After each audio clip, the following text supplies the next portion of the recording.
We've got breaking news. The FBI to take over the Tesla attack investigation. Keeping you informed and engaged, now more than ever. This is Sekulow. We want to hear from you. Share and post your comments or call 1-800-684-3110. And now your host, Logan Sekulow. Welcome to Sekulow. Give us a call. Lines are open. Actually, open those lines, guys. Open the lines. 1-800-684-3110 to have your voice heard today. We're going to be discussing up front the attacks on the Tesla dealerships and Teslas in general, and they're being now investigated by the FBI as potential acts of terrorism. So we're going to discuss that, as well as the ongoing response, it feels like, from the left, including from former vice presidential candidate Tim Walz, who you may have seen ruffled a few feathers on Gavin Newsom's podcast, essentially saying he thinks he could take in a fight any Trump supporter, any conservative. And he's like, especially if it was like a WWE style fight. I think we do have the clip, right? Yes. Let's play it. This notion of respect is something that keeps coming back to me. People that just feel like we don't respect this notion of fight it. This notion I think I could kick most of their I do think if they want to do it. I know I can outrun them, but I don't know if we're going to fall into that place where we want to. Okay, we challenge you to a WWE fight here type of thing. And here's the deal: some notable people have responded, and one of them is going to be joining us in our next segment, and that is Knox County, Tennessee Mayor Glenn Jacobs, aka the Big Red Machine Kane from the WWE. And of course, he had something to say about this. Mayor Jacobs has been a great voice for conservative and libertarian values over the year, a really smart guy, but also I've met him in person. One of the biggest people I've ever met, and an incredible guy. He's going to be joining us in the next segment. But I want to hear from you as well. Give us a call at 1-800-684-3110, Will, because we are going to talk to Mayor Jacobs also about the Tesla situation. Because it's becoming an ongoing issue. That's something that we don't usually do here in America. You don't see this kind of response to I guess you'd say, corporation, but here we are. That's right. And if you think back, this shows you really the difference between the Democrat Party and the Republican Party in the way that they handle disagreements with policy decisions by companies, whether it be Bud Light or Disney or any of those that conservatives had an issue with. What do? They just don't go, or they don't buy the product. They don't patronize. But when it's the Democrats and the leftists, they turn to violence. And even the rhetoric from Tim Walz there is invoking. Gavin Newsom was talking about respect, and and Tim Walz took it to violence. He's the one who said, "How do we fight it?" And then he says, "I mean, what are we going to? I think I could kick their, you know what? This is ridiculous that the left, whenever they have a disagreement, they turn to violence." And so Dan Bongino, the new Deputy Director of the FBI, tweeted out. Which is such a great statement, by the way, to hear. You love to hear Deputy Director of the FBI, Dan Bongino. What a world we live in now. But he said, our teams are actively working on the Tesla incidents and the swatting incidents, also a very terroristic activity, along with our other responsibilities to keep the homeland safe. Imagine that, the FBI doing their job. It's a different administration, and they're taking things differently. They're not going after parents at school board meetings or Catholics that they don't like the way that they worship. Instead, they're going after people that are committing violent acts for political reasons, also known as terrorism. Phone lines are open for your calls and comments, and I want to hear from you. 1-800-684-3110. I've even seen a rise of people going to get Teslas. Do whatever you want. I don't really care. Patronize whatever business you want to do or not. Phone lines are open at 1-800-684-3110. And I did want to also let you know we're in the final 2 weeks of our life in Liberty Drive. And if you don't watch our show, by the way, you need to be. And there's a lot of great ways you can watch us, whether that's on YouTube or Rumble or on Facebook or X, but also on the ACLJ app, our brand new app that's available right now. You can watch this show live. You can share, you can shape the future with a lot of our new petitions, and you can get involved really easily. How to do that? You get a customized ACLJ experience for the issues that you care about the most. All right, but again, you got to support the work of the ACLJ. But we're going to be right back again with Mayor Glenn Jacobs, a.k.a. Kane. This fiery scene outside a Las Vegas Tesla repair shop shows multiple vehicles set ablaze Tuesday. The word resist was spray painted on the front of the building. Hours earlier in Kansas City, 2 Tesla Cybertrucks were set on fire at a dealership. This is part of a growing wave of attacks on Tesla products and shops all across the country. The Attorney General calling them acts of domestic terrorism. Democrats were supposed to be the party of empathy, the party of caring, and yet they're burning down cars, they're firebombing dealerships, they're firing bullets into dealerships. He did what so many of us have done, which is support Donald Trump, support the MAGA movement, I don't know, freedom, capitalism, pro-America idea, borders, safety, things of that nature. And next thing you know, he's enemy number one. Do you consider this an act of domestic terrorism? I think so. Why? I think that if and when they catch the people, and I hope they do, the good thing is they have a lot of cameras in those places, and they've caught some already having to do with that. I think that you will find out that they're paid by people that are very highly political on the left. It will not be tolerated. We are coming after you. We will find you. And if you are an organized group who is funding this, we're going to find you too. You better look out and you better stop it. 100%. This is domestic terrorism. Although people were upset with me for saying that, you know, they are furthering a political ideology or a political goal, right, by trying to intimidate or coerce a civilian population, which is part of the definition. When will it end? When a Tesla driver is pulled out of their car and beaten, you know, with a leftist mob, then cheer that? And they want to hurt Tesla because we're stopping this terrible waste and corruption in the government. And, well, I guess they're bad people. Bad people will do bad things. If we weren't succeeding in getting rid of corruption and waste, they wouldn't care.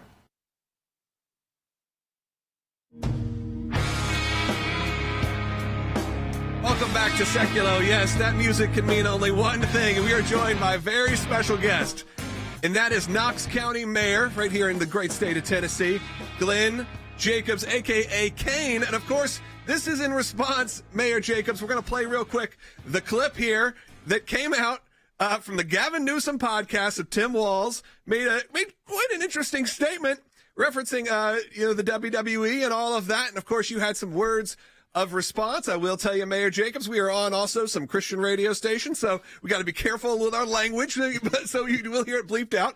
But here you go. Here is Tim Walz, again, on the Gavin Newsom podcast just a few days ago. And I think this notion of respect is something that keeps coming back to me. People that just feel like we don't respect this How notion. How do you fight it? And well, this notion I think of I can kick most of their I do want to do. I know I can outrun them, but I don't know if we're going to fall into that place where we want to. Okay, we challenge you to a WWE fight here type of thing. Sounds like maybe Mayor Jacobs, challenge accepted. But you hear this kind of verbiage, and it usually is coming from the left. It feels like it's always going to violence. We're also talking about the Tesla situation as well, as the FBI is now getting involved. But when you hear those kind of words, again, it's pretty ridiculous. Well, it's absolutely ridiculous. I can't help but laughing to think of Tim Walz and that statement. Obviously, he's not serious because between he and Gavin Newsom, they have an ounce of testosterone among them. But nevertheless, but you're exactly right. Unfortunately, the left they're the purveyors of violence in this country, and when they don't get their way through whatever methods at the ballot box or through public opinion, they resort to violence, as we're seeing with the attacks on Tesla cars and Tesla vehicles. And it is absolutely absurd. It is absolutely ridiculous. And it's almost as absurd and ridiculous as a faux tough guy like Tim Walz acting like he is an actual tough guy. You've had some very fun posts on your X account regarding this. I love the Tim Tennessee Walz image that you had of him in a wrestling ring. But it is a humorous thing because of how absurd it seems that he would say, I'm going to fight people like he's a schoolyard bully or something when he's a grown adult who was the candidate for vice president of the United States. But I think, once again, the problem here is that he immediately goes to fighting words when that's not even what Gavin Newsom was talking about, to Gavin Newsom's somehow credit in that. But when you look at even the way that conservatives protest things they don't like from big corporations or things, what do? They just stop buying the product. They let the market sort it out. But the left seems to only have one way to deal with this. We saw this in 2020 with the takeovers of American cities by violent protests and riots. And here you're seeing it again, the same playbook. How do we on the right combat that when we don't resort to violence? You're exactly right. In this situation, it is humorous, and I've been making fun of it, but at its core, there is a deeper issue. Politically, the Democrats are trying to position themselves as tougher folks, right? Stronger people, because I think they realize that the effeminate males and just the weakness that they have portrayed have not paid off for them. I mean, you see guys like Donald Trump now in the White House, and a lot of the reason for that, I believe, is because he is a strong individual that people would look to as a leader. So I think a lot of that with what Walz says is the memo, right, that we have to appear stronger and we have to be able to match up to the Republicans and conservatives when it is not only masculine men but also strong women. I think the way that you combat that is we just keep on doing what we're doing. Ultimately, I think when the average person out there sees what's happening, for instance, with Tesla, and the fact that for no reason, virtually, they're being attacked, that is not going to play well. So it's one of those situations where we just have to not be intimidated and just keep on doing our thing, and eventually it's going to basically backfire on the Democrats and the far left. Yeah, I think that's one of the main things, Mayor Jacobs, when I look at all of this, is it feels like they're split. There's a playbook here that they're going by, as you said, where it's like, okay, we need to now show that we're strong, that we're able to do this because we know that's what took us down. But on the other hand, you then even have them going after Chuck Schumer, their own guy, because he just, how dare he actually try to work something out with Republicans. Now, you are in a pretty diverse area in Knox County, Tennessee. You have a lot of Republicans, clearly, but also quite a bit of Democrats. You have figured out how to be a unifying force within our own state and within that specific county in an area that very well could go either way. But why can't they do that in Washington, D.C.? And why does it always have to be now this weird attack where it has to show that, you know, like you said, they got to be a tough guy. They got to be big and strong. And it's not done. It doesn't feel like it's done from a place of, let's say, comedy. No, it's not coming from a place of comedy. It's coming from a place of intimidation and just political power. And ultimately, that's what it is. It's the lust for political power. As you said, in Knox County, we're overwhelmingly a conservative community. We do have some Democrats there. We have some on our county commission, but they're not crazy far-left people. They're actually concerned about the welfare of the people of Knox County. I don't agree with them on everything, but they would never do things like this, right? So I think that it's that far-left influence, especially in the far left strongholds like Portland, Oregon, like many of these other liberal areas where there's no check on what they do.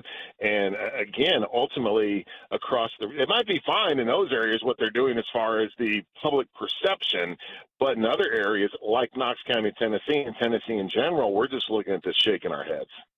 Mayor Jacobs, it's been great to have you on our show today, and hopefully this can become a regular thing because I really appreciate all you've done for a long time for our state and, of course, for entertaining all of us. There was one person who was maybe a little bit more vocal. You know, Glenn Jacobs, he put out some good statements saying, you know, putting up some funny memes. But then there's another guy, and that, of course, is, you know, the big red machine, Kane, and he posted, "Everyone's always asking me if I have one last match left, and I think I found my final victim. Opponent." So you know what, Mayor Jacobs, there are some people you don't want to make mad, and I will tell you, I think I know one of them.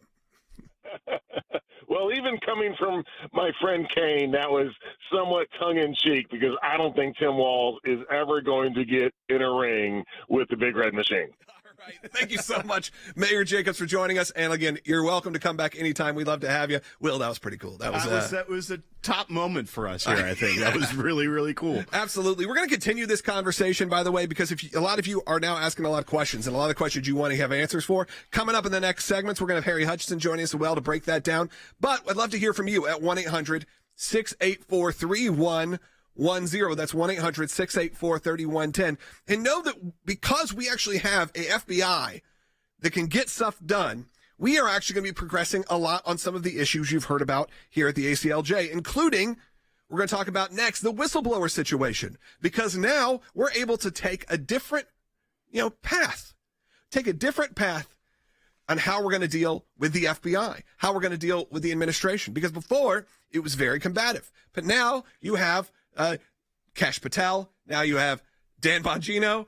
You got some people in there who maybe are supporting your thoughts, your feelings, and will support, hopefully, these outspoken whistleblowers. Again, I want to hear from you about this as well at 1-800-684-3110. Hit the thumbs up if you don't mind. Also put in your comments in the chat. If you don't know what to comment, let me know where you're watching from. Let me know what you thought of having Glenn Jacobs Kane on the show. I thought he did great. It was a lot of fun. I just saw on the Fox News feed that we have in the office here that you got a Secretary of Education. Obviously, there's a lot. We should have asked him about that. There's a lot of big things happening in the Department of Education. Of course, that is run by former WWE CEO Linda McMahon. His former boss. So we should have brought that up. Next time we'll bring it up with Mayor Jacobs. All right. We are only 2 weeks away from the end of our Life and Liberty Drive for the month of March, and we need your support. Our legal team needs your support. Our media team needs your support. Go to aclj.org, have your gifts doubled. As I said, we just filed a really different approach in the FBI to the FBI from our whistleblowers. We're going to talk about that in detail coming up in the next segment. And today, you may have seen yesterday we went live to Europe. Today we are presenting an oral intervention in person before the UN in Geneva in defense of Israel. These fights require immense resources, and the window to have your gifts doubled is closing soon. So I encourage you to go to aclj.org and join the thousands who are already getting our content through our new redesigned ACLJ app. It's a great experience. Thousands of you have already downloaded it. You can scan the QR code to download it right now, or you can just go to aclj.org and do it, or search it in the App Store. Watch our expert analysis on Sekulow. So this show you get to watch each and every day live. You can help shape the future by signing our petitions directly in the app. Customize your ACLJ experience so you get the issues that matter to you most up front, or maybe as a push notification. You get breaking news alerts sent straight to your ACLJ inbox from our team, and support our efforts easily with a click of the button. It's probably the easiest way to make a donation. I actually do it through the ACLJ app. That is how I am an ACLJ champion. If you are an ACLJ champion, you actually get a customized experience. A little custom skin, if you will. Kind of like if your kids play Fortnite. You get a custom ACLJ champion skin. Once again, phone lines are open for you at 1-800-684-3110. We'll be right back. Chuck Schumer on his book tour has had to clean up the mess that he got himself in by doing what? Voting on the continuing resolution, the CR, which made a lot of the liberal fanboys very upset. The social media sphere was not happy with him, and so much so that he had to cancel his book tour when it came to the public events, still doing media as he's trying to clean up. And he shows up on The View and makes a few statements. And, of course, even the hosts of The View have a problem now with Chuck Schumer. Now, does it feel orchestrated? Yes. Does it feel like this is the time where they are trying to strike Chuck Schumer down? Yes, it feels very much like they did with Joe Biden. This is starting to have a lot of similarities in terms of the way the Democrat machine works to push out people that they don't feel are relevant to the conversation anymore. He was trying to do some sort of crisis damage management tour instead of his book tour by going on what should be friendly programs like The View, like MSNBC, but he had to sit there and be lectured by hosts like Sonny Hostin. Ann Caprara has said the following: the fight going on in the Democratic Party right now is not between hard left, right, and moderate. It's between those who want to fight and those who want to cave. And it gives me no pleasure to say this to you because we are friends, but I think you caved. I think you and 9 other Democrats caved. I don't think you showed the fight that this party needs right now, because you're playing by a rule book where the other party has thrown that rule book away. True. And so in my view, what you did really was, in supporting that GOP partisan bill that Democrats had no input in, you cleared the way for Donald Trump and Elon Musk to gut Social Security, to gut Medicare, to gut Medicaid? Why did you lead Democratic senators to play by that book that the Republicans are not playing by? Okay, first, I'd say, Sonny, no one wants to fight more than me, and no one fights more than me. You got to fight smart.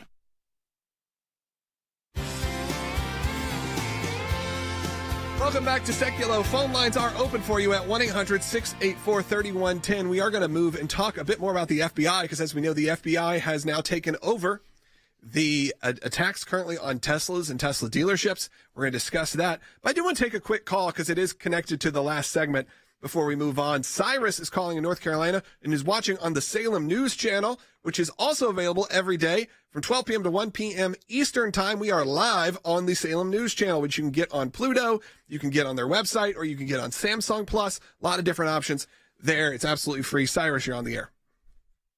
Thank you, sir. And I really appreciate the job you guys do every day. Thank you. You guys are wonderful.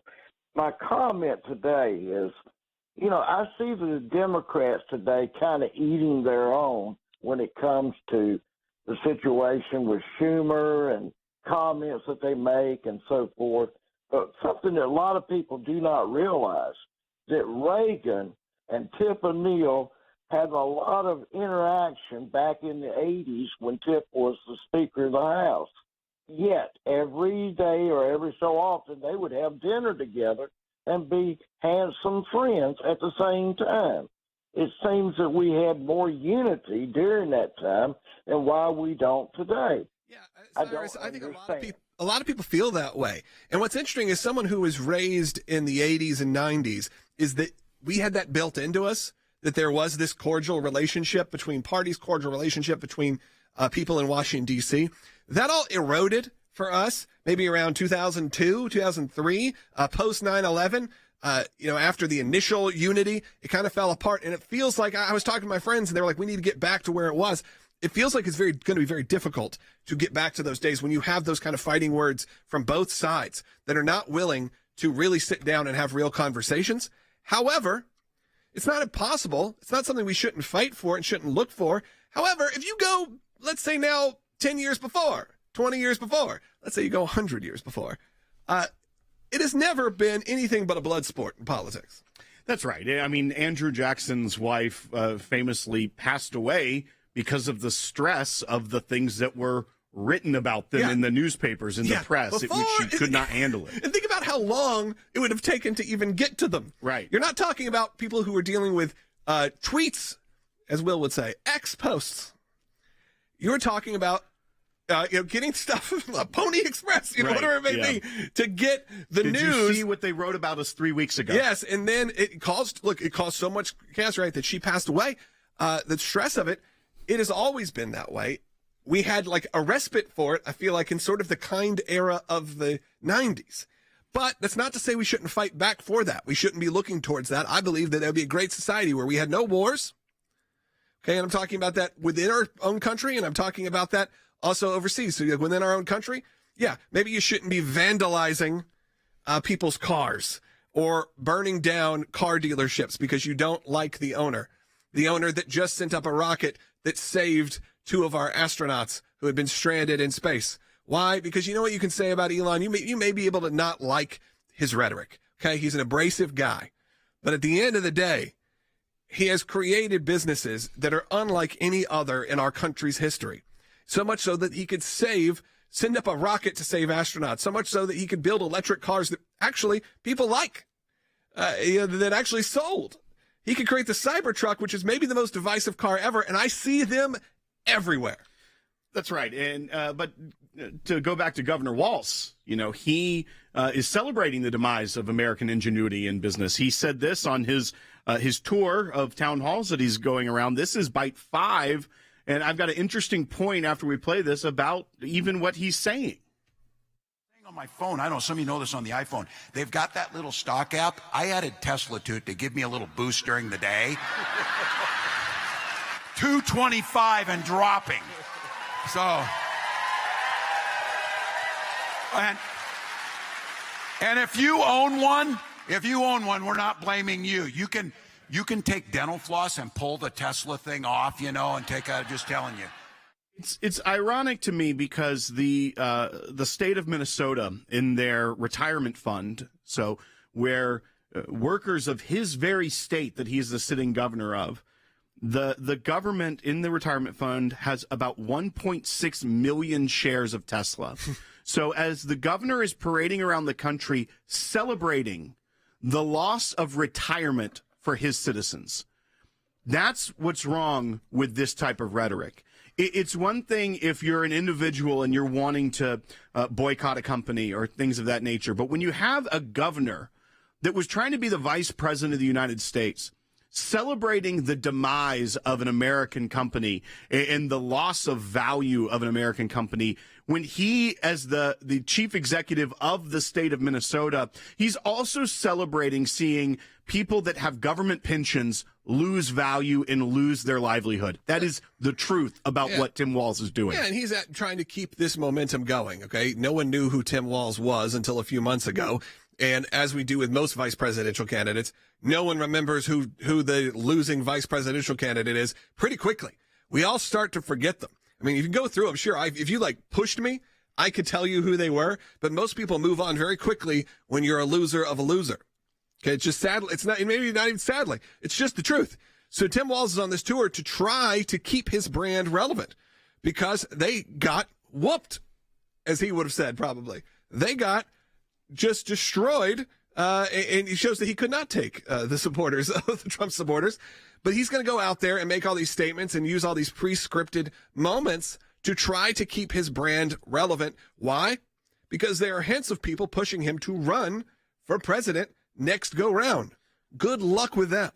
It's interesting you brought up pre-scripted moments, Logan, because someone on YouTube mentioned that Walz was smart to say WWE instead of UFC because, it's fake fighting. Hey, how dare you? I don't even like that you said that on the air. Predetermined masterpiece. I don't even know if I don't even want to talk about that. I don't want to make a certain guest we just had on mad, sir. Okay? I don't know if you know this. I've met the Big Red Machine, Kane. He's 7 feet tall. Okay. According to that conversation, though, we didn't talk to the Big Red Machine. We talked to his friend, Glenn Jacobs. His friend, Mayor Glenn Jacobs. Phone lines are open for you at 1-800-684-3110. We were going to talk about the FBI whistleblowers. Let's push that. We'll talk about that in the next segment. So you stay tuned for that. We're also going to be joined by Harry Hutchinson a little bit later in the broadcast, and we're going to take all your calls and comments at 1-800-684-3110. As we head to this second half hour, some of you on your local radio stations don't get the full hour. Well, I encourage you right now, if you don't, and you're listening to us live right now, move on over. Move over to ACLJ.org. Move over to Facebook, to YouTube, to X, to Rumble. We are there broadcasting live on the Salem News Channel. If you don't get the full hour in your local market, also tell them you should. We'll be happy to play the full hour of our show. I don't know what comes after us, but I assure you it's not as fun as this. But we are also in the final 2 weeks of our March Life and Liberty Drive, and I'm just going to encourage you as we head to the second half hour to take a minute. This is the shortest break we have in the show. It's just a time for the radio stations to reset their clock at the beginning of the hour, so we only have about a minute. But in the next minute, you can make the difference. You can make the difference and help us build back a little bit of steam here heading in to the back half of our Life and Liberty Drive. All donations are doubled. That means if you give $20, it becomes $40. So on and so on. Do it today. Go to ACLJ.org. Know that not only helps fund our legal fights, but look, we want the best of the best in our media team as well. I'm looking at an incredible crew right now. And that crew, I'm not going to not pay them. They're not going to show up. We got to pay our crew. So think about supporting the work of the ACLJ. We are not funded by major sponsors or even major donors primarily. It's all the backbone of small individual and ACLJ champions. The threats to life and religious freedom have shown no intention of going away, but neither is the ACLJ. This March, we've launched our Life and Liberty Drive, redoubling our efforts to beat back the attacks against the foundations of our great nation. Thanks to our donors and our champions, your ACLJ is able to take on hundreds of cases at home and around the globe. In 2024, we took on 142 clients, cases, briefs, and demand letters. 175 pro-life matters. 197 free speech matters. 142 religious liberty matters. 126 actions battling the deep state. We'd love to take on more cases this year, but we can't do it without your support. Right now, every tax-deductible gift you give will be doubled, dollar for dollar, during our Life and Liberty Drive, doubling your impact to keep us in these fights. Go to aclj.org and donate now. Keeping you informed and engaged, now more than ever. This is Sekulow. And now your host, Logan Sekulow. Welcome back to Sekulow. We are going to take your calls at 1-800-684-3110. We are talking a lot about the FBI today because, as we know, the FBI is now taking over the investigation into the attacks on Tesla dealerships, Tesla owners, and all of that's happened with that, including the vandalism of individual Teslas. It feels I think they're concerned that it is becoming not just individualized, it is becoming a group movement to do this and what it could mean for the safety of the American people. And we know the FBI, under the leadership of Kash Patel and Dan Bongino, are going to take things a little bit more serious. And it's actually one of the approaches we're having for another issue the ACLJ has been dealing with for the last few years. That's right. If you'll remember, the media told you that the biggest threat to America right now in the homeland was the threat of domestic terrorism coming from the right.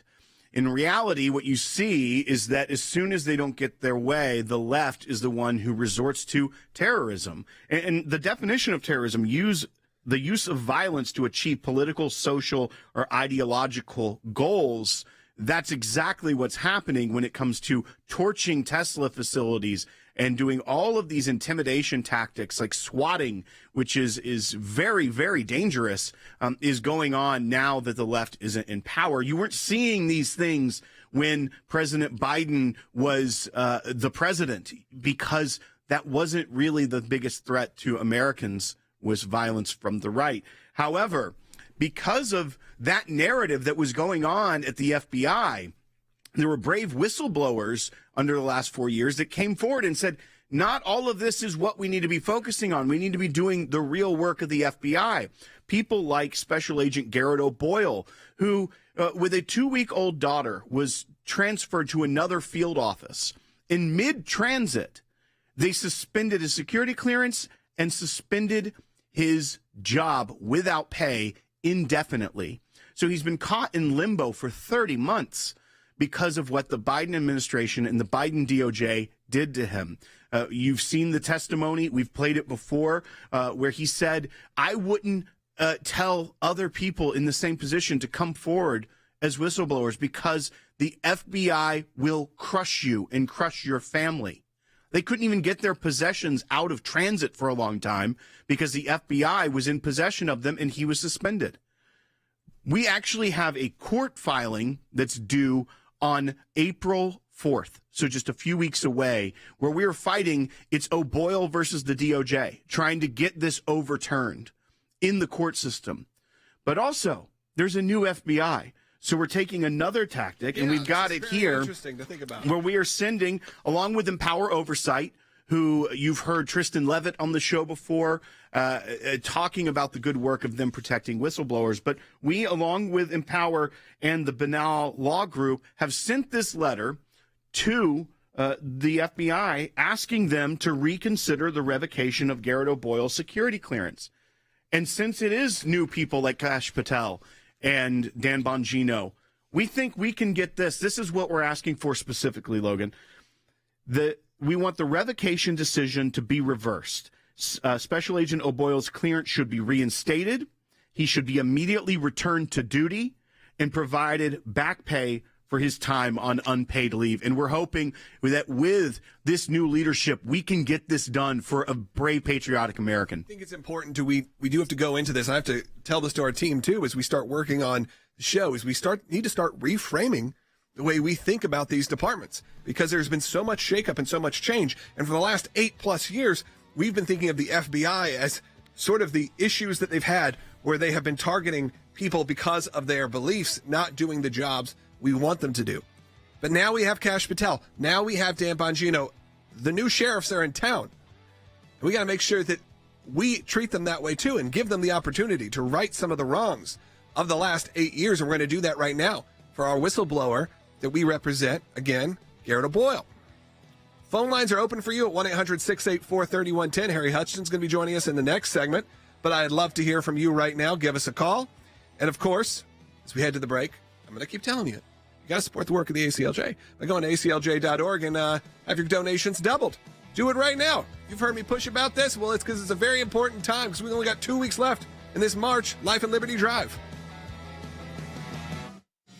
Administration officials sent Columbia's interim president, Katrina Armstrong, this letter demanding that the university make changes with immediate compliance, or $400 million in federal funding will be withheld. They include a mask ban on campus, reforming undergraduate admissions, and placing the Middle East, South Asian, and African Studies Department under academic receivership. Interim President Armstrong wrote a letter to the Columbia community on Wednesday saying that the university will, quote, engage in constructive dialogue with our federal regulators, but also adding the university will not waver from our principles and the values of academic freedom and free expression that have guided this institution for the last 270 years. The Trump administration has not said if it would reinstate the initial $400 million if Columbia complies or cancel even more funding if they don't. The Trump administration included in its letter that the university failed to protect students and faculty from anti-Semitic violence and harassment,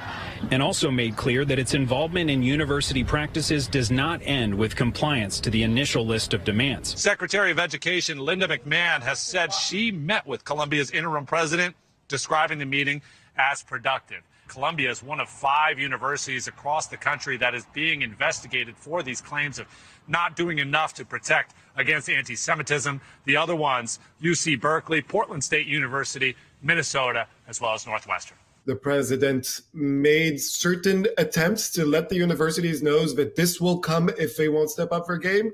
They refused to step up their game, and now the president is following up on his promises and giving them the consequences. These protests on these campuses are Hamas funded. So I think the message to these universities is if you've been tolerating anti-Semitism and you've been putting up with this stuff, with all these protests on the campus, then guess what? The boom's about to get lowered on you by Donald Trump. You better buckle up.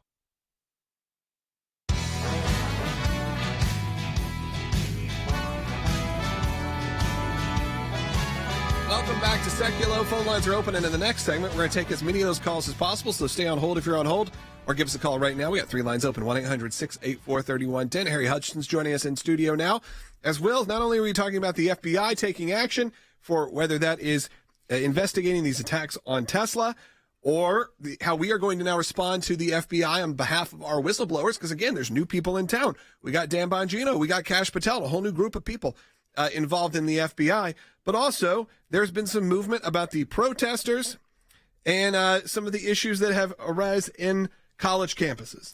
That's right. As you're seeing the law and order be restored to the United States, one of the big issues, and it was very similar to what is happening right now with the Tesla dealerships and even just individual owners of Teslas that are getting vandalized and intimidated by just owning a vehicle, is that we saw the playbook play out with the protests and riots on college campuses over U.S. support and colleges that in their endowment maybe had support of Israeli companies.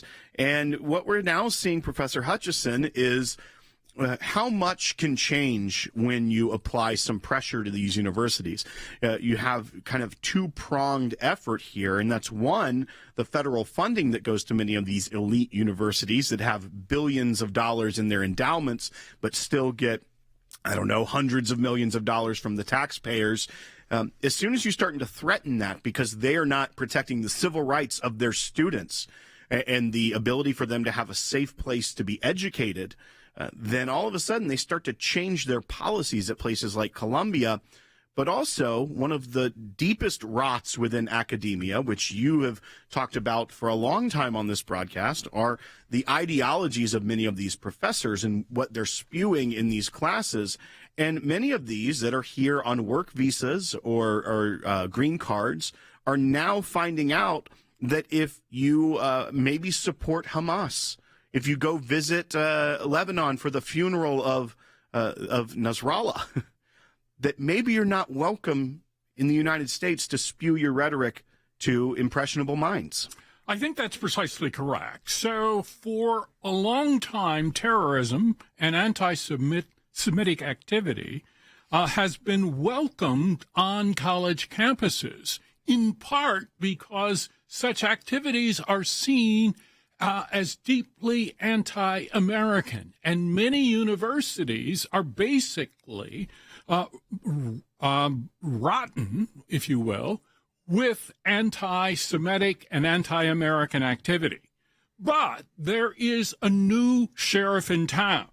So in a continuation of the federal government's recent campaign against anti-Semitic activity on university campuses, federal immigration authorities, for instance, have detained another graduate student, this time from India. The graduate student, Badar Khan Suri, was teaching at Georgetown University on a student visa.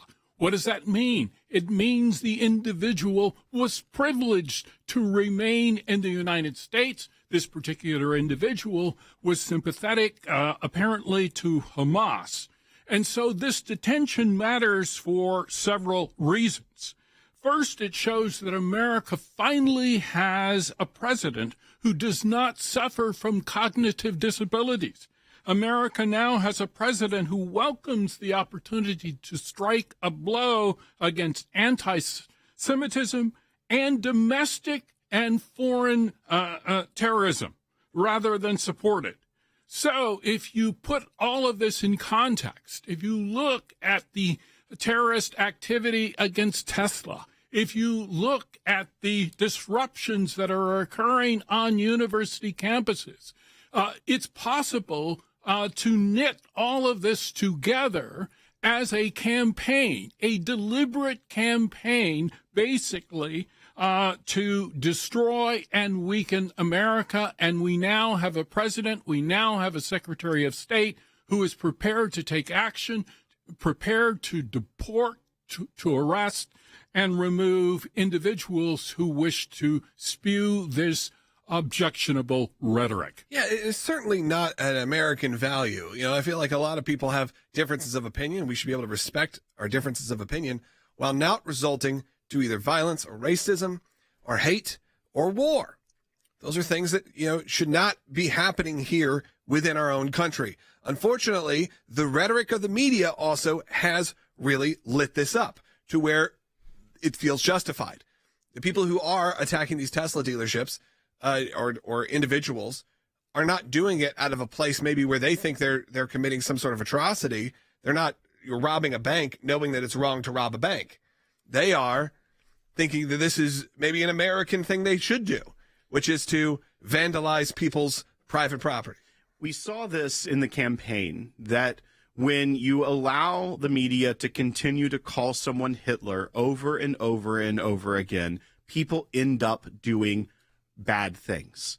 President Trump there was attempted assassination of him twice during that campaign. Now the media has a second favorite Hitler they like to call Elon Musk. That's their new Hitler that they keep spewing over and over again. And what happens when you start calling people the embodiment of evil? Yeah, that's name. What they're saying. They're calling him the devil himself. And what happens? People start to act out. They use violence, they use rhetoric, and they start to do terrorism in all intents and purposes in America because they believe that they're fighting the greatest evil in the world. I think that is correct. So essentially the left has claimed for a very long time that Donald Trump and now Elon Musk are what? Threats to democracy. So rather than accept these quote-unquote threats to democracy, members of the left are engaging in revolutionary activity which constitutes a threat to democracy. And many talking heads on CNN, MSNBC, and elsewhere are egging these individuals on. We know that there has been a rise in mental instability in the United States, in part perhaps because of medicines, perhaps because of vaccines. I don't know, but there has been an increase in mental instability. And so there are individuals out there who are now accepting the signals from the media to go out and engage in violence. We have individuals who were members of the Lincoln Project, basically an anti-Trump organization that has been around now for 6 or 7 years, and they're basically suggesting, oh, it's okay to destroy Tesla. It's okay to burn a few automobiles.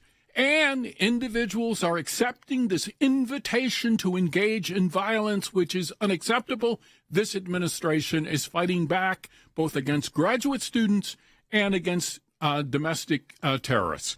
Thank you for joining us, President Hutchinson. We are going to be back in just a moment with your phone calls. I want to hear from you, 1-800-684-3110. We've given you all the information here.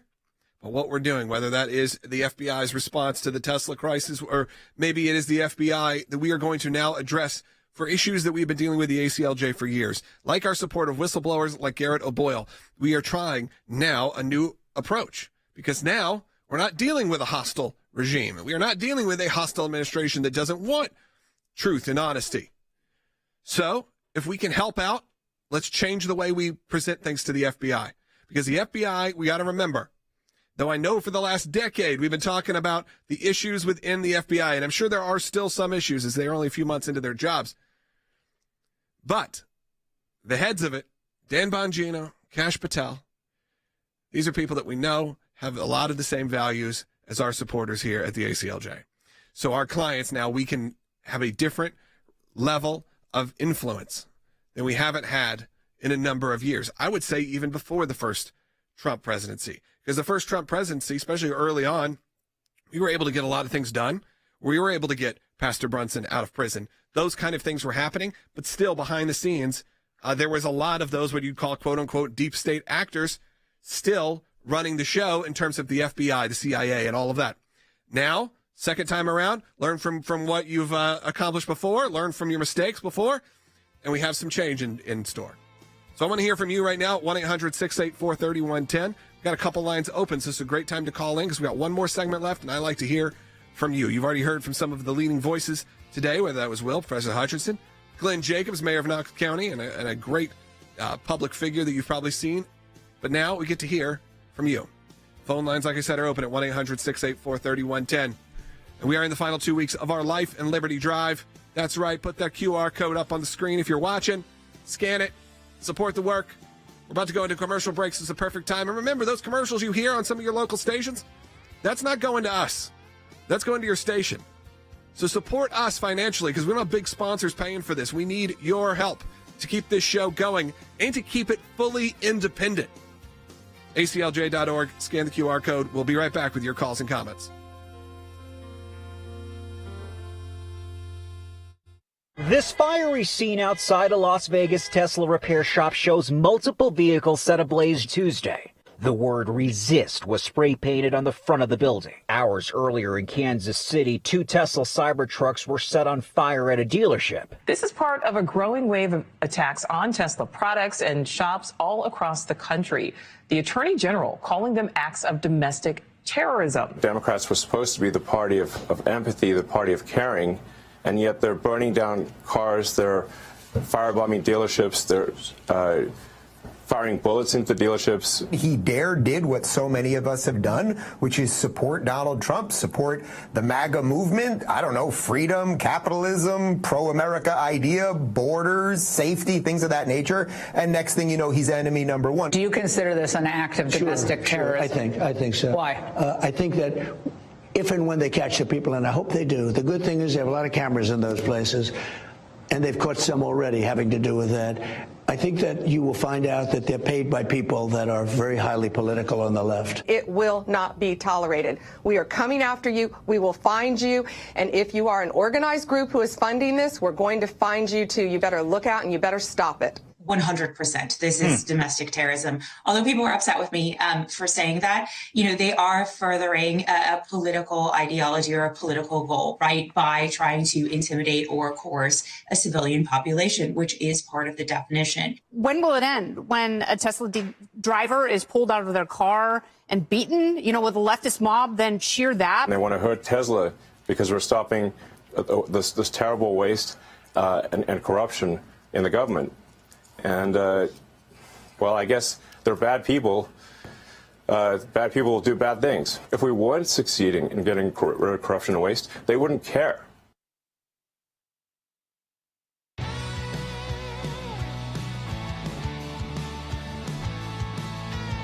Welcome back to the show. Phone lines are still open for you. I want to hear from you at 1-800-684-3110. I could see on YouTube a lot of you are watching. So why don't you call? I see your comments. You got a lot of strong opinions in the comments. I'm going to challenge you now to get your voice heard on the air. 1-800-684-3110. Let's go ahead and take one of these calls. Let's go to Sarah, who is one of those people, strong people, calling in from the great state of Tennessee and watching on YouTube. Sarah, welcome. Thank you. Go ahead. This is really, really concerning to me to see the Democratic Party and all these different, like Indeed, for instance, they are advertising for people to go and get paid to protest. Would this be considered, I know this is a crazy question, but would this be considered an insurrection of the American people that voted for change? Well, Sarah, I think that you have to look at it in a different light. Maybe, I don't know if it's insurrection, if that's the right term, but, they're labeling a lot of this as quote unquote terrorism because you are now taking it up a notch. It's not just people protesting. Nothing wrong with protesting. Nothing wrong with getting in the streets, having your voice heard, being on a sidewalk. God bless you. I support you. Even if I disagree completely with what you say, I support your right to do it. And I've been, publicly, people have approached us in negative ways on the streets. And I understand that is frightening sometimes. But if they're not coming at you with violence, then it's all right. It's part of living in America, part of free speech. However, when you start vandalizing, robbing, looting, spray painting people's cars, destroying setting them on fire, setting dealerships on fire just because you somehow feel that you are justified, that you are some sort of French revolutionary by burning a Tesla. No, we have to make sure that the agenda, specifically and I think she's right in the sense of you do have to be careful because when you see it, it's not just always copycats. It often is organized. How are they organized? Who's organizing it? What is the motive? All of those things have to be looked at, and I think that's what the FBI is doing. That's right. And the problem is that you see influential voices within the party that are also, they will say, like, go protest, but peacefully. And they will add that on, but they are adding fuel to the fire because they will say, like, I don't support the burning of this, but here's what's going on that's so bad. Even Jasmine Crockett was on a social media call about them trying to protest Tesla, and she said, all I want for my birthday is to see Elon taken down. It's the same loop of rhetoric that then they try to pass off as it's just politics. It's just political rhetoric. When Chuck Schumer threatened the Supreme Court in front of the Supreme Court, that was just political rhetoric. But the difference is when you see political rhetoric and then the people that you're speaking to are taking action, that's dangerous. And they haven't learned from that yet. They continue to say the same types of things over and over again. And the cause and effect is very clear. They are being told this person is bad, that this it uses heightened rhetoric, and then people go take action that match that. Yeah, let's hear that. Here's Jasmine Crockett. Politicians, so I'll make sure that I keep it short, but I am truly here for very selfish reasons. Starting with on March 29th, it's my birthday, and all I want to see happen on my birthday is for Elon to be taken down. Yes. Listen, I have learned as I serve on the DOGE Oversight Committee that there is only one language that the people that are in charge understand right now. And that language is money. And so I've been so proud to see us organize behind a cause. Obviously, the specific response there saying she wants to see Elon taken out for her birthday, which is March 29th. Yay, that's something nice to be said. Look, Elon Musk is someone that until a year ago, maybe even less than that, your kids were studying about in school as a positive revolutionary who changed the way we think about space, who changed the way we think about automobiles, who changed the way we think about online payments. Look at all the things that Elon has been involved in over the years. All of the different elements he's been involved in years. It's just when he decided to speak his mind politically, they decided to attack him. And what's different about him is that he's willing to respond in ways, like I said, that are unconventional and that are ways that are sometimes harsh and brash. And look, there are things that I would not personally do or say, but I'm not coming at the position that he is. But when you have these situations unfold, it's unfortunate. It's unfortunate that this is where America has to go. Let's go ahead and take a couple more calls. Camille is calling from New Jersey. You're on the air. Hi. I was wondering if President Trump has the power or ability as president to send out the National Guard to protect Tesla dealerships. I mean, I think in theory, the president has a lot of leeway, as well as governors of the states have a lot of leeway with how the National Guard is used. I don't know that at this point, especially with how much National Guard has been sent to protect the American border by the president, that'd be the best use of troops at that time. But I don't know that it would necessarily, especially if it were a governor requesting assistance and using the National Guard in that way, that it would be. But also, we don't typically want the National Guard to be doing policing within the United States. We need the cities to step up. We need the governors and mayors and municipalities to step up. And they're a lot a big of times, company with a lot of money also. You know that? Right. So Tesla can also fend for themselves in some ways. And obviously, if it's an overwhelming mob, you can't. But security probably needs to be heightened at these dealerships. Individuals, that's a different situation. Now, one good thing about these cars, they got cameras all over them. And I know police can even subpoena some of those records. And whether you like that or not, by the way. And they can get some of that footage. So unless they're coming at it very hidden, a lot can be tracked back to the people that are doing it. Is what they call it. Or it's when it's locked, all the cameras and sensors are recording everything going on. Everything. So again, interesting fact. Good or bad. I'm not sure how I feel about that with the Teslas. But you know what? It's proven to stop some crimes. It's actually been proven to solve some crimes. They also have a lot of images they're already showing of people that are vandalizing the cars. That where is it coming from? Directly from the car. But they don't care because they've decided that this is the revolutionary thing to do. That this is their little version of Vive la France.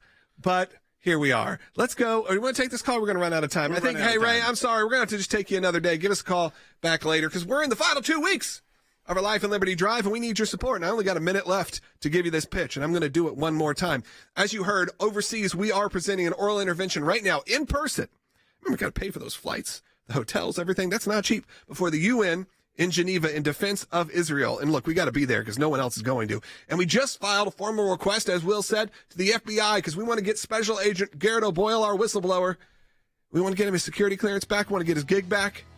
And now we got Dan Bongino, Kash Patel in that office. We're hoping with some more positive movement and some pressure, we can do that.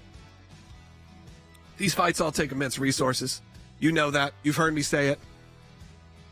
While you're at it, you can download the ACLJ app. While you're at it, you can subscribe to all of our social media channels. But right now, the most important thing, because we are halfway through this is the moment where your donations are matched.